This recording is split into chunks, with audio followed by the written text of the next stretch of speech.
S16 Rencana Pacakra. Mike, kamu ke kantor hari ini, dan kamu urus pembagian harta untuk Kania, dan kamu katakan pada pihak resort, aku tidak mau ketemu siapapun selain kamu, dan kamu siapkan keberangkatan kita besok untuk ke Indonesia, pesan Revan panjang lebar. Baik bos, apa perlu saya yang mengambil baju bos di apartemen? Terserah kamu saja. Baik bos, saya permisi dulu. Mike keluar dari resort untuk melakukan tugasnya dari Revan.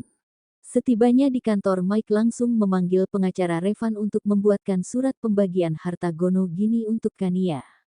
Setelah selesai dengan tugas kantor, Mike langsung melajukan mobilnya ke apartemen untuk mengambil baju Revan. Bi, saya ke sini untuk mengambil baju bos Revan, dan besok bos akan kembali ke Indonesia. Untuk apartemen ini sudah diberikan untuk Kania, jadi kalau nanti Kania pulang, Bibi tinggal katakan seperti apa yang aku katakan. Baik Tuan, semoga Tuan Revan mendapatkan istri yang lebih baik dan tulus mencintainya. Mike mengangguk dan memberi sebuah amplop coklat untuk Bibi. Ini apa Tuan? Tanya Bibi sambil menerima amplop dari Mike. Ini dari bos untuk Bibi. Terima kasih banyak Tuan, Tuan Revan memang sangat baik, dan semoga mendapatkan wanita yang baik juga. Mike membawa koper besar yang berisi baju bos Revan. Sedangkan di kamar mewah, Revan hanya mencari cara untuk mengatakan pada sang papa tentang masalah yang menimpanya. Aku harus bilang apa sama papa? Apa papa mau menerimaku kembali? Aku sudah mengecewakannya. Bagaimana kalau papa menjodohkanku dengan gadis kampung itu lagi? Terus alasan apa lagi untuk menolaknya? Sedangkan sekarang aku sudah bercerai dari Kania, gumam Revan.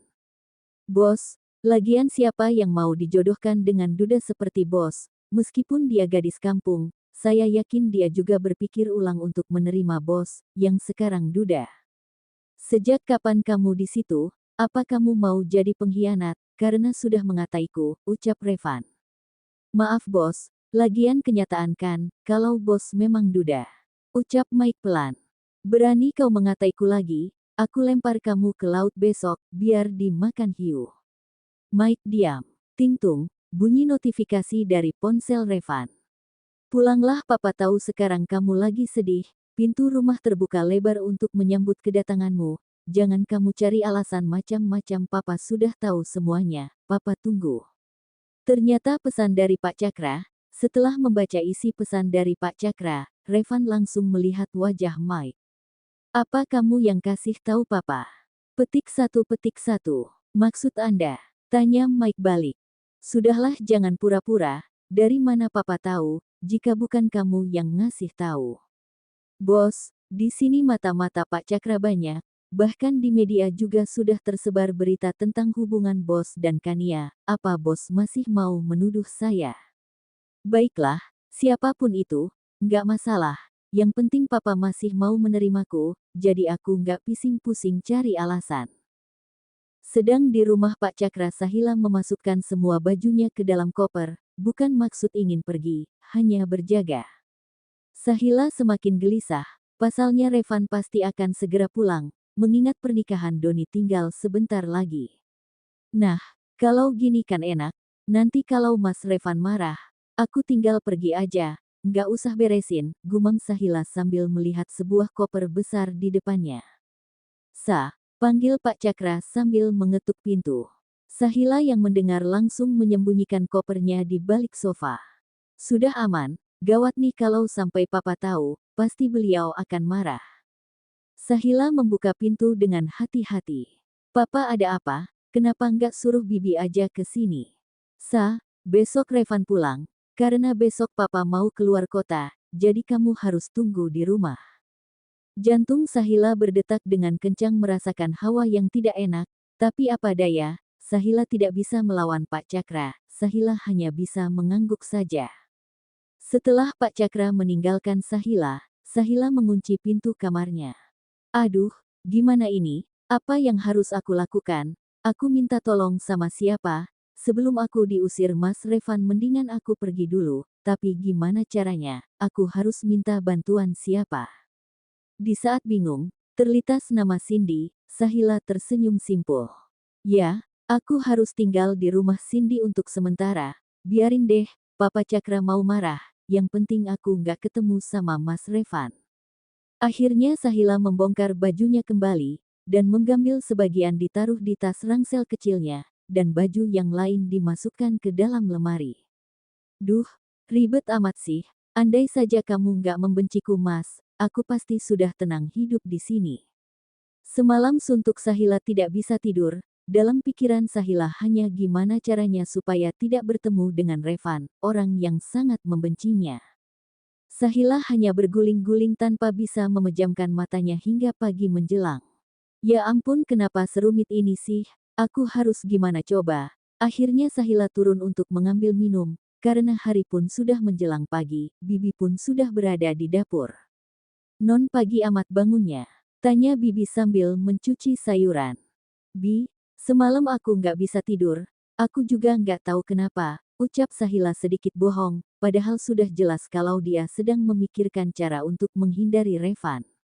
Non nggak usah bohong sama Bibi, pasti Non kepikiran gimana caranya untuk menghadapi dan Revan kan. Kurang tepat Bi, yang lebih tepatnya jangan sampai aku ketemu dia, rasanya masih terasa saat dia memakiku di depan umum Bi, apalagi saat dia menghina aku dan ibu, rasa itu masih terngiang-ngiang, batin Sahila. Tak lama Pak Cakra keluar dari kamarnya dengan baju yang sudah rapi sambil membawa koper. Kamu sudah bangun Sa? Tanya Pak Cakra. Sahila mengangguk. Papa sudah siap, kok sepagi ini? Iya Sa, soalnya kota R itu jauh, jadi Papa harus berangkat pagi. Oh iya Sa, Pak Jono kan pergi sama Papa.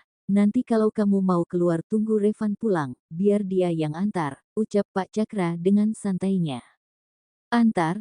Lihat aku saja nggak mau Pa, apalagi ngantar. Duh Papa ini pura-pura nggak tahu atau memang sengaja sih, batin Sahila. Sahila langsung mencium punggung tangan Pak Cakra dan mengantarnya di depan pintu. Papa hati-hati ya. Pak Jono pelan-pelan saja yang penting selamat, ucap Sahila sambil teriak. Baik Non. Pak Jono keluar dari gerbang menuju jalan raya. Pak, kita ke hotel. Apa Tuan? Bukannya Tuan mau keluar kota? Tanya Pak Jono bingung. Enggak, kita ke hotel setelah itu Pak Jono antar saya ke kantor. Untuk beberapa hari ini, Pak Jono jangan pulang dulu, tetap di hotel bersama saya. Ternyata semua itu rencana Pak Cakra, entah berhasil atau tidak, Pak Cakra berusaha mendekatkan Sahila dan Revan. Setelah kepergian Pak Cakra, Sahila masuk ke dalam kamar dan bersiap-siap untuk pergi. Sahila mengambil tas ranselnya. Non mau kemana kok bawa tas ransel? Tanya Bibi heran. Sahila hanya tersenyum pura-pura bodoh. Ini baju Bi, aku mau ke rumah Cindy untuk beberapa hari ini. Bibi jangan bilang sama Papa ya, kumohon, pinta Sahila penuh harap. Bibi tersenyum. Baiklah, tapi Non harus ada yang jemput. Sahila mengangguk. Akhirnya Sahila menghubungi Cindy untuk menjemputnya. Setelah menunggu beberapa menit, akhirnya mobil Cindy tiba di depan rumah Pak Cakra. Cindy pun ikut pamit kepada Bibi. Kalian hati-hati ya, Non Sahila jaga diri baik-baik, Bibi nggak mau disalahin Tuan Cakra kalau sampai ada apa-apa sama Non. Bibi tenang saja, Sahila sudah dewasa, pasti Sahila bisa jaga diri. Setelah berpamitan Sahila naik mobil bersama Cindy menuju rumah Cindy. Sa, sebenarnya apa sih Sa yang terjadi? Kenapa kamu nggak mau jujur sama aku? Kita ini kan sahabat, mungkin saja aku bisa membantu permasalahan kamu. Ada waktunya aku untuk jujur Sin, tapi untuk saat ini aku benar-benar minta maaf, biarlah semua terbuka dengan sendirinya, aku nggak mau lancang, ada orang yang lebih berhak untuk menjelaskan semuanya. Ya udah Desa, kalau kamu emang nggak mau jawab, nggak apa-apa kok, yang penting kamu nggak merasa sendirian. Sesampainya di rumah Cindy, Sahila langsung beristirahat karena semalam nggak bisa tidur, kini Sahila tidur dengan pulasnya. Setelah menempuh perjalanan beberapa jam, pesawat yang ditumpangi Revan dan Mike tiba di Bandara Internasional. Silahkan Tuan mobil sudah siap, kata Pak Supir yang menjemput Revan. Pak Jono mana? Kenapa Bapak yang jemput? Tanya Revan heran, karena yang menjemput supir kantor. Pak Jono pergi dengan Tuan Cakra keluar kota Tuan, jawab supir seperti apa yang disuruh Pak Cakra. Papa keluar kota, kenapa beliau nggak bilang? Beliau buru-buru Tuan, mungkin nggak sempat. Ya sudah kita ke rumah, setelah itu kamu antar Mike ke apartemen. Baik Tuan. Setelah sampai Revan langsung masuk menuju kamarnya, karena perjalanan panjang membuat Revan sedikit lelah, sedangkan Mike langsung diantar ke apartemen. Aden sudah sampai, tanya Bibi saat melihat Revan naik tangga. Revan tersenyum kecil. Saat di depan kamarnya Revan melihat pintu kamar samping yang sedikit terbuka, karena Sahila yang buru-buru tak menyadari bahwa pintunya belum tertutup rapat. Revan menghampiri pintunya, tapi sebelum memegang kenop Bibi memanggilnya dari belakang. Aden mau ngapain? Bukannya kamar Aden yang ini, sambil menunjuk arah pintu kamar Revan. Pintu ini terbuka Bi, memang siapa yang pakai? Bibi tersenyum, nggak ada Den. Tadi mau Bibi bersihin, tapi belum jadi, karena Bibi lupa belum matiin kompor. Oh, hanya itu jawaban Revan. Ya sudah aku masuk dulu Bi, Revan beralih masuk kamarnya. Untung saja aku datang tepat waktu, kalau tidak, bisa berabe nih. Bibi segera mengunci pintu kamar Sahila dan kembali ke dapur. Sedangkan Revan langsung membersihkan diri. Wan, aku sudah sampai kita ketemuan yuk. Kita pergi ke restoran calon pengantin, pesan Revan untuk Iwan. Oke, jawaban Iwan singkat. Di restoran Iwan dan Doni datang duluan. Don, apa ini saatnya kita menanyakan kepada Revan? Apa maksud kamu? Apa kamu yakin kalau Revan memang calon suami Sahila? Terus kalau itu memang kenyataan kamu mau apa? Don, kamu mikir nggak sih? Ini semua tuh nggak adil untuk Sahila. Apa kamu nggak kasihan dengannya? Hanya mencintai tanpa dicintai, aku nggak masalah jika Sahila nggak menerimaku, karena memang dia masih patuh sama orang tuanya. Aku cuma nggak mau penantiannya sia-sia, hanya menunggu sesuatu yang nggak pasti. Sahila dengan mudahnya menerima perjodohan itu, tapi tak seharusnya Revan sampai menghinanya. Doni hanya mengangguk-anggukkan kepalanya. Terus kita harus gimana? Kamu ingat, Revan adalah sahabat baik kita. Nggak mungkin kan kita berdebat dengannya gara-gara masalah ini. Iya, aku kan cuma bilang mau memastikannya saja. Iwan dan Doni saling meninggikan suaranya. Revan berjalan dengan gontai masuk ke restoran. Dari jauh Revan sudah melihat dua manusia yang selalu menemani harinya sebelum kehidupannya di negara El.